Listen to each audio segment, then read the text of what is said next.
উত্তর ত্রিপুরা জেলার ধর্মনগরের বুধবার বিজেপি উত্তর জেলা ও ধর্মনগর মণ্ডলের উদ্যোগে নয়াদিল্লিতে প্রধানমন্ত্রী নরেন্দ্র মোদীর সরকারি বাসভবনের সামনে সংঘটিত ঘটনাকে কেন্দ্র করে একটি বিক্ষোভ মিছিল অনুষ্ঠিত হয়।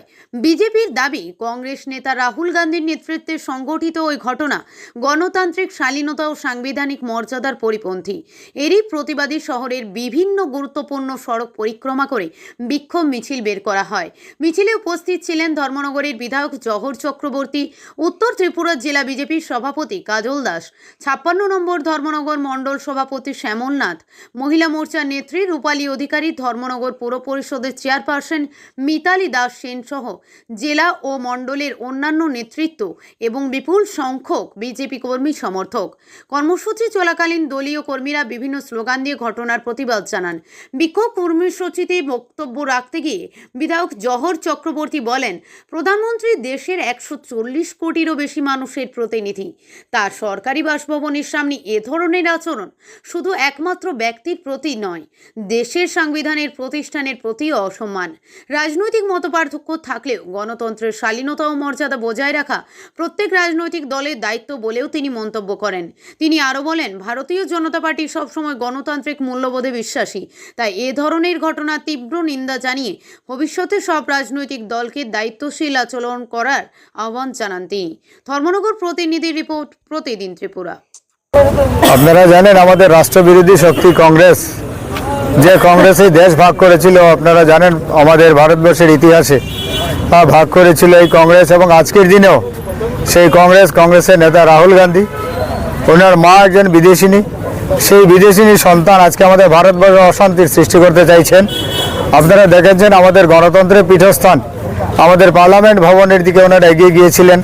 আমাদের ভারতবর্ষের প্রধানমন্ত্রী বাসভবনের সামনে ওনারা ধর্ণা প্রদর্শন করেছেন।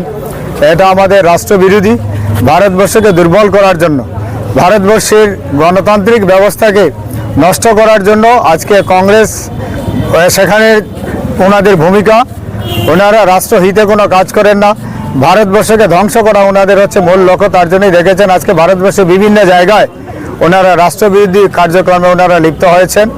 কাজেই কংগ্রেসও ওনাদের যে ইন্ডিগো জোট রয়েছে, সেই ছাত্র আন্দোলনের নাম করে আজকে ওনারা ভারতবর্ষের গণতান্ত্রিক ব্যবস্থাকে অচল করে দেওয়ার জন্য, ভারতবর্ষের গণতান্ত্রিক ব্যবস্থাকে নষ্ট করার জন্য ওনাদের যে প্রয়াস, সেই প্রয়াস আমাদের ভারতবর্ষের জনগণ, সাধারণ জনগণ তা মেনে নেবে না। ভারতবর্ষের রাষ্ট্রশক্তিতে আজকে এই কংগ্রেস, সিপিএম, ওনারা আজকে ওনাদের যে ভূমিকা, সেই ভূমিকাকে মানুষ ধিক্কার জানায় এবং সেই ধিক্কার প্রদর্শনের জন্য আজকে ভারতবর্ষের সমস্ত জায়গায় আমাদের ভারতীয় জনতা পার্টির ধিক্কার র্যালি চলছে।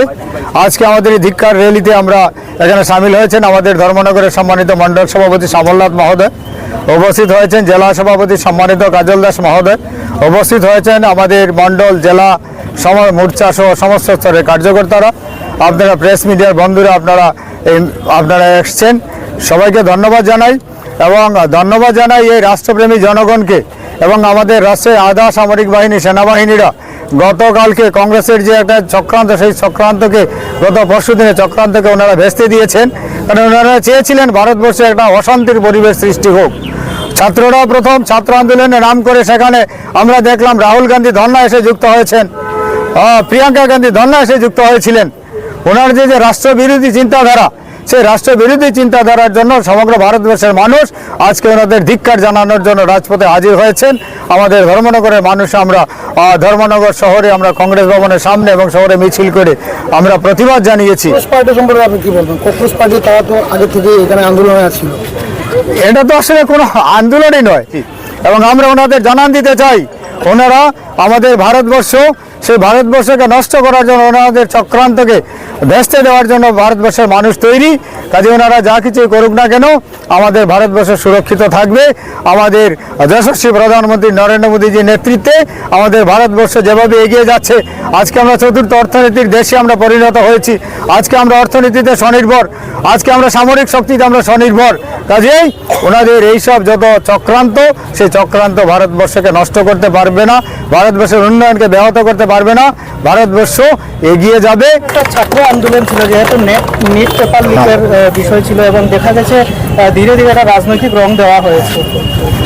কংগ্রেসের কাছে তো আজকের দিনে কোনো ইস্যু নেই, এবং শুধু কংগ্রেসে কোনো বিরোধী দলের ক্ষেত্রে, সেটা রাষ্ট্রের ক্ষেত্রে হোক রাজ্যের ক্ষেত্রে হোক, কোনো ইস্যু নেই। কাজে ওনারা এইসব ইস্যু নিয়ে, ছাত্রদের ইস্যু নিয়ে ওনারা একটা রাজনৈতিক রং সেখানে দিয়ে ভারতবর্ষে বিশৃঙ্খল পরিবেশের সৃষ্টি করতে চাইছেন ভারতবর্ষের মানুষ, তা ওনাদের নস্যাৎ করে দিয়েছেন। কাজে আগামী দিনও মানুষ তাদের যোগ্য জবাব দিবে। আপনারা দেখেছেন নিট পরীক্ষা নিয়ে আমাদের দেশের যশস্বী প্রধানমন্ত্রী একটা সদর্থক ভূমিকা গ্রহণ করেছেন এবং যাদের বিরুদ্ধে অভিযোগ ছিল 13 জনকে গ্রেপ্তারও করা হয়েছে। তার জন্য আমাদের যশস্বী প্রধানমন্ত্রী একটা বার্তা দিয়েছেন আমাদের রাষ্ট্রবাসীকে। তারপরে ওনাদের আন্দোলনের কোনো প্রশ্নই ওঠে না। এটা হচ্ছে শুধু একটা রাজনৈতিক রং দেখানো এবং ভারতবর্ষের উন্নয়নকে স্তব্ধ করে দেওয়ার জন্য ওনাদের একটা প্রয়াস। কাজেই ভারতবর্ষের মানুষ তা নস্যাৎ করে দিয়েছেন এবং আজকে আপনারা দেখছেন ভারতবর্ষের সমস্ত জায়গায় আজকে বিক্ষোভ মিছিল চলছে। বিক্ষোভ মিছিলতে একটাই বার্তা যে রাষ্ট্রবিরোধী শক্তি নিবাদ যাক। সেটা কংগ্রেস, সিপিএম, ইন্ডিকো জোট যারা রয়েছেন ওনাদের বিলুপ্ত যা আমরা চাই এবং ভারতবর্ষের উন্নয়ন আরও ত্বরান্বিত হোক, সেটাই হচ্ছে ভারতবর্ষের লক্ষ্য, আমাদের যশস্বী প্রধানমন্ত্রী নরেন্দ্র মোদীর লক্ষ্য। আমরা চাই ভারত আবার জগৎ সভায় শ্রেষ্ঠ আসন লোক, এই লক্ষ্যেই আজকে কাজ চলছে ভারতবর্ষের বিজেপি পরিচালিত রাজ্য সরকার এবং কেন্দ্রীয় সরকারের।